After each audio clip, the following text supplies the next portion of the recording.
Something else the Galaxy Note 4 has inherited from the other top-end Samsung smartphones in 2014 is the rear-mounted heart rate monitor, allowing you to keep track of your pulse. Reviews for Samsung's other handsets have already pointed out that a heart rate monitor is far better suited to a smartwatch or fitness band, but the Korean firm seems intent on including the tech on its phones. It can be tricky to line your finger up blind, and I often found I had to double-check my placement, which in turn added unnecessary time to proceedings. I far prefer using the Gear Fit or Moto 360 to check my heart rate. The good news is it does appear to work.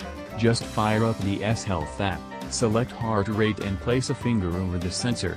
After a few seconds the Note 4 will give you a reading and it'll save all your results so you can look back at your history. The Samsung Galaxy Note 4 also claims to be able to measure your stress level using the heart rate monitor, though it's unclear just how scientific this reading actually is. Both feed into Samsung's S Health app, which helps you to keep track of your diet, fitness and exercise, and the Galaxy Note 4 comes with a built-in pedometer to count the steps you do each day. It runs in the background and uses pretty much no power, so you needn't worry about switching it on and letting it do its thing. S Health will also try and work out how many calories you've burnt based on your activity, and there's an exercise mode allowing you to track a stint of walking, running, cycling or hiking.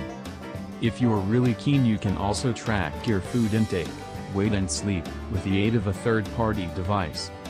There are plenty of fitness applications and wearables which offer similar services, but it's handy to have an option pre-installed on the Galaxy Note 4, and S Health works well.